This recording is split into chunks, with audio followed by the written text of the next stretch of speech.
Hi అండి. ఈ కింద నచ్చితే లైక్ చేసి సబ్స్క్రైబ్ చేసుకోవడం మర్చిపోవద్దు. అరవి షాక్తో అలానే కింద కూర్చుంది. జాను కంగారుగా అరవి చేతిని పట్టుకొని, అరవి ఏమైందే? షాక్ నుంచి తేరుకుని, ఏంటక్క నువ్వు చెప్పేది? ఆ అభిసార్ ఇంకా పార్దు అత్తయ్య కొడుకులా? అవును. మరెందుకక్క ఇంత పెద్ద విషయం ఇంట్లో అందరికీ చెప్పకుండా? ఎందుకు దాచావు? అత్తయ్య తన పిల్లల కోసమే కదా బాధపడేది. ఈ విషయం తెలిస్తే ఎంత సంతోషిస్తుంది తెలుసా?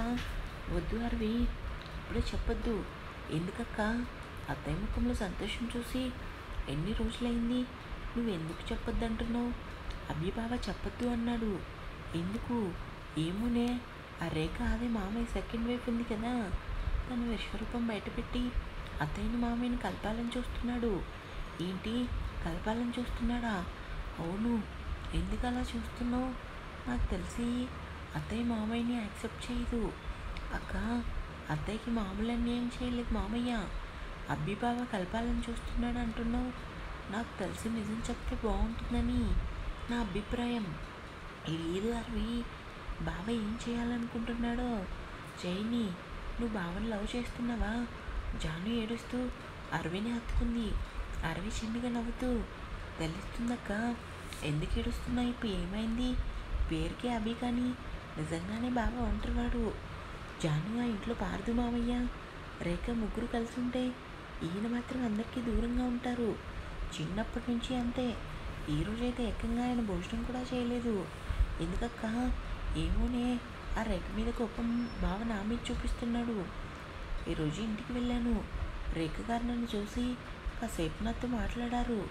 నేను ఎక్కువ మాట్లాడలేదు కానీ తడుపుడుగానే మాట్లాడాను, కానీ అది ఆయన చూసి చాలా సీరియస్ అయ్యారు. బావ కోసం ఎంతసేపు ఉంటుంది కానీ ముందు నువ్వు ఏడవకు. రేపు బావని కలుస్తాను, తనతో మాట్లాడాలి. రేపు నీతో పాటు గుడికి వస్తాను, సరేనా? అక్క. ఏంటి జాను? అసలు బావకి మనం తన ఫ్యామిలీ అని, అత్తయ్య ఇక్కడ ఉందని ఎలా తెలుసు? మీ బాస్ రాణా సార్ చెప్పారంట. ఏంటక్క? అవునరవి, నిజం. ఆయన చాలా మంచివారిలా ఉన్నారు. రానా మీద ఎక్కలేని ప్రేమ వచ్చేసింది అరవికి. అతనికి తనకి మధ్య జరిగిన గొడవలు తలుచుకుని తనలో తానే చిన్నగా నవ్వుకుంది. ఏంటి అరవి, ఏదో ఆలోచిస్తున్నావు? ఏం లేదు అసలు. రానా సార్కి ఏం లేదు, ముందు కిందికి కదా అని జాను కిందికి వెళ్ళగానే, ఎందుకు అభిబావ ఇలా చేస్తున్నాడు? అభి బావతో ఎలా అయినా మాట్లాడాలి అనుకుంది. ఏది ఏమైనా సైతానికి వచ్చేకి మంచి క్వాలిటీస్ ఉన్నాయిలే. అందరినీ బాగానే నవ్విస్తాడు కానీ నా మీద కోపంగా అరుస్తాడని ఫోన్ తీసుకొని రానాకి ఫోన్ చేసింది. రానా ఫోన్ కట్ చేయడంతో అరవి కోపంగా మరోసారి చేసింది. మళ్ళీ కట్ అవడంతో కోపంగా రానని తిట్టుకొని, ఖాళీగానే ఉంటాడు కదా, ఈ టైంలో ఫోన్ లిఫ్ట్ చేయడానికి ఏం మాయరోగం వచ్చింది అని నీరసంగా తన రూమ్కి వెళ్ళింది. అరవి కాల్ కట్ చేసిన రానా నేరుగా అభి క్యాబిన్కి వెళ్ళాడు. రానా రావడం చూసిన అభి నవ్వుతూ కూర్చోరానా, నవ్వుతూ కూర్చొని అభి వైపు చూశాడు. చెప్పు రానా, ఏమైంది? మళ్ళీ మా తమ్ముడు ఏమైనా రచ్చ చేశాడా? కాదు అభి, నీతో ఒక విషయం చెప్పాలి. ఏంట్రానా? అశ్విన్ చందన కోసం చెప్పి పార్థు కోసం కూడా వివరంగా చెప్పాడు. అంతా విన్న అభి అలానే షాక్గా చూశాడు. రానా, నువ్వు చెప్పింది నిజమేనా? మా చెల్లికి అబార్షన్ రోజు మార్నింగ్ నాకు కాల్ వచ్చింది, అశ్విన్కి యాక్సిడెంట్ అయిందని. అయినా నమ్మలేదు. నా మనుషులతో నిజంగా యాక్సిడెంట్ అయిందా లేదా అని తెలుసుకోమన్నాను. ఆ రోజు నైట్ నేను హాస్పిటల్లో ఉండగా నాకు ఫోన్ వచ్చింది, అశ్విన్కి నిజంగానే యాక్సిడెంట్ అయిందని. నేరుగా నేను వేణుగారి ఇంటికి వెళ్ళాను, కానీ అక్కడ అశ్విన్ బాడీ లేదు. నాకు నిజంగానే నమ్మాలనిపించలేదు, కానీ వేణుగారి బాధ చూసి నమ్మాలనిపించింది. ఆయనకి ధైర్యం చెప్పి బయటకు వచ్చేసాను, కానీ నా మనసు మాత్రం ఎవరు చేశారని కనుక్కున్నాను. తీరా యాక్సిడెంట్ చేసింది పార్దు అని తెలిసింది. అభి ఆశ్చర్యంగా చూశాడు. అవునభి, ఆ రోజు నైట్ మీ తమ్ముడు నాకు ఫోన్ చేసి మరీ వార్నింగ్ ఇచ్చాడు. ఎప్పుడు నన్ను చూసినా మీ తమ్ముడు వాయిస్లో తడబాటు కనిపించేది, కానీ ఇప్పుడు మాత్రం ఏదో ధైర్యం తెగింపు కనిపిస్తుంది. ఏంట్రా నన్ను చెప్పేది? అవునభి, ఎందుకు పార్దు మైండ్ సెట్ పూర్తిగా మారిపోయింది. ఇప్పుడు తను నిజంగానే అరవి కావాలంటున్నాడు. అభి అలానే రానా వైపు చూశాడు. నిజం అభి, అసలు పార్దు వెనుక ఎవరో ఉన్నారో తెలియదు, కానీ నా మీద పగతో ఇదంతా చేస్తున్నారని అనిపిస్తుంది. ఇదంతా నేను ఎందుకు చెప్తున్నానంటే, ఒకటి రెండు సార్లు చూస్తాను, కానీ నా ఫ్యామిలీ ఎమోషన్తో ఆడుకుంటే మాత్రం చంపడానికి కూడా వెనుకాడను. పార్థుకు మంచి లైఫ్ ఉంది అభి. తన ఫ్యూచర్ ఎందుకు పాడు చేసుకుంటున్నాడో నాకు అర్థం కావటం లేదు. ఇది నేను ఎందుకు చెప్తున్నానంటే తన మైండ్ సెట్ పూర్తిగా మారకపోతే నువ్వు తనని సరైన దారిలో పెట్టలేదంటే చాలా కష్టం. అలానే పార్థు వెనుక ఎవరో ఉన్నారు, నేను తెలుసుకుంటాను. నువ్వు చెప్పింది నాకు అర్థమైంది రానా. నీకే ఫోన్ చేసి నిన్ను బెదిరించాడంటే ఇది చిన్న విషయం కాదు. వాడితో నేను మాట్లాడతాను. రానా ఏదో ఆలోచిస్తూ ముందు తనపై ఫోకస్ పెట్టాబి. తను ఏం చేస్తున్నాడో ఎక్కడికి వెళ్తున్నాడో అన్నీ తెలుసుకో. నాకు అర్థమైంది రానా. ఈ విషయంలో మాత్రం వాడిని అస్సలు వదిలిపెట్టను. సారీ రానా, వీడి కారణంగా నువ్వు చాలా బాధపడుతున్నావు. బాధ కాదు అభి, పార్థు ఎవరితో చేతులు కలిపి ఇదంతా చేస్తున్నాడో ముందు అది తెలుసుకుంటే చాలు. చూస్తాను ఎంత దూరం వస్తాడో. తన తమ్ముడి మీద విపరీతమైన కోపం వచ్చింది అభికి. అంతలోనే బాధ కూడా వచ్చింది. ఎందుకు వీడి ఇలా తయారవుతున్నాడు, ఎలా మార్చాలి వీడిని అనుకున్నాడు. బాధపడు అభి, మీ నాన్న పెట్టిన గారాబం అలా తయారు చేసింది వాడిని. పార్థు ఇలానే ఉంటే నేను కొంచెం మారుతాను అభి. అప్పుడు నువ్వు మీ తమ్ముడిని చూసి బాధపడకు. రానా బట్టలు సైలెంట్గా వస్తున్నా ఆ మాటల వెనుక అర్థం ఏంటో అభికి తెలుసు. అద్దులు మీరు వాడి ప్రవర్తన చూస్తే ఏం చేయలేకుంటావో చేయరానా. తన అన్నయ్యగా చెప్తున్నాను. వాడు తప్పు చేస్తే శిక్షించు, నేనేం బాధపడినట్టు. ఇద్దరు చాలాసేపు మాట్లాడుకున్నారు. కాసేపటికి రానా బయటకు వచ్చి కారెక్కి ఫోన్ చూసుకున్నాడు. అరవి ఫోన్ కట్ చేయటం గుర్తురాగానే టైంలో ఇదెందుకు ఫోన్ చేసింది అనుకుని వెంటనే ఆమెకు ఫోన్ చేశాడు. బెడ్ మీద కూర్చొని తన అత్తయ్య కోసం ఆలోచిస్తున్న అరవి రానా ఫోన్ రావటం చూసి కోపంగా ఫోన్ లిఫ్ట్ చేసి, రానా మాట్లాడేలోపు నేను బిజీగా ఉన్నాను, నీతో మాట్లాడే టైం లేదంటూ ఫోన్ కట్ చేసింది. రానా వెంటనే తనలో తానే నవ్వుకొని రెడీ 1 2 3 4 అనేలోపే అరవి ఫోన్ వచ్చింది. వెంటనే లిఫ్ట్ చేసి కోపంలో ఫోన్ పెట్టానే అనుకో, తిరిగి ఫోన్ చేయాలని తెలియదా నీకు? నువ్వు పెట్టి ఎంతసేపు అయింది? కనీసం 10 సెకండ్లు కూడా కాలేదు, అప్పుడే ఫోన్ చేసి తిడుతున్నావు. నీ ముఖం 10 సెకండ్లు ఏంటి? నేను పెట్టేసిన వెంటనే నువ్వు ఫోన్ చేయాలి, ఆ మాత్రం తెలీదా నీకు? ఎలా చేయమంటావే, నువ్వే కదా బిజీ అన్నావు. కొంపదీసి నా షర్ట్ వాష్ చేయడంలో బిజీ అనుకుని ఫోన్ చేయటం ఎందుకని ఆగిపోయాను. నీ షర్ట్ ఏం నా దగ్గర లేవు, అన్నీ ఇచ్చేసానుగా. అయినా మధ్యలో నీ షర్ట్ ఏం పాడు చేయలేదు, ఛాన్స్ రాలేదు కాబట్టి, లేదంటే వెంట చేసేదానివి. సరే ముందే ఆ ఏడు పాపి ఎందుకు ఫోన్ చేసావు? ఎప్పుడు చూడు నాతో వంకరగానే మాట్లాడతావు. వీళ్ళు చూస్తే నాకు అలానే మాట్లాడాలనిపిస్తుంది. అరవి కోపంగా ఆపు, ఇంకా ఎందుకు ఫోన్ చేసావో చెప్పు. నీ ఫోన్ చేసింది ఎవరే? నువ్వా నేనా? ఇప్పుడు చేసింది నువ్వే కదా, ఏ విసిగించుకు. అంటే ఇంటికి వచ్చే వరకు కొడతాను, మూసుకొని మ్యాటర్ అంటే చెప్పు.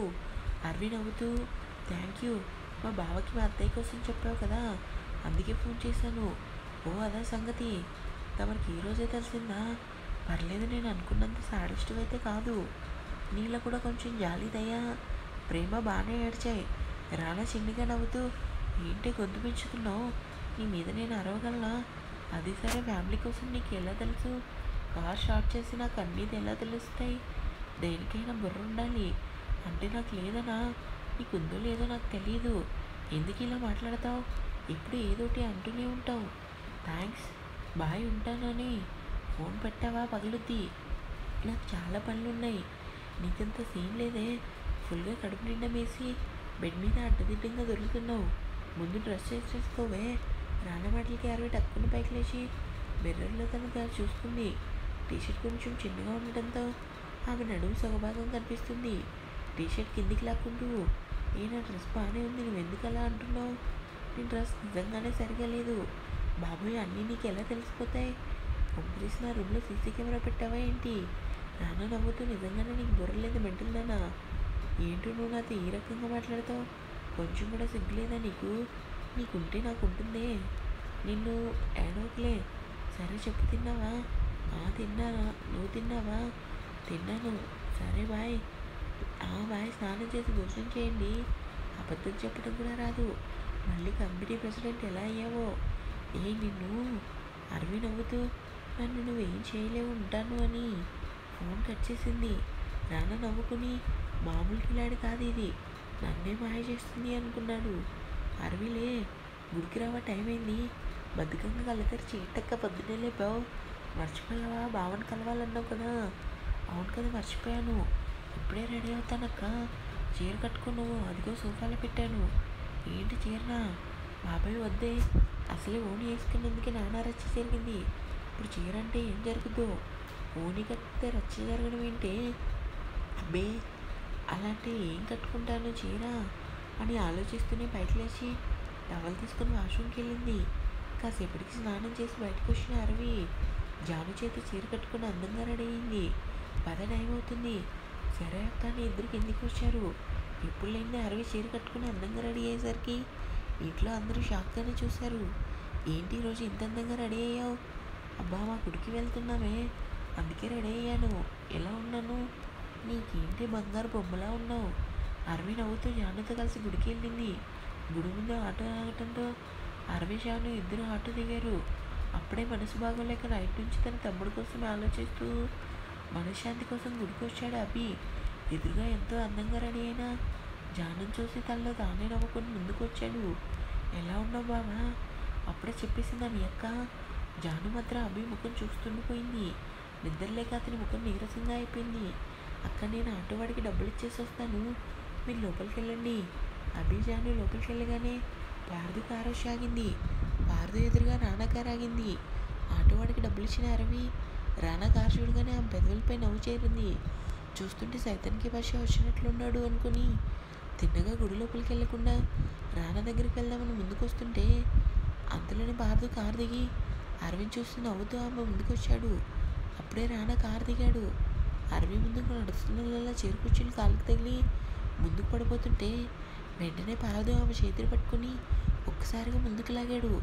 ఆ దృశ్యం చూసిన రానా కళ్ళు ఎర్రబడ్డాయి. తనని సేవ్ చేసింది ఎవరో చూడకుండా అరవి భయంగా పార్దు షర్ట్ కలర్ పట్టుకుని గట్టిగా కళ్ళు మూసుకుంది.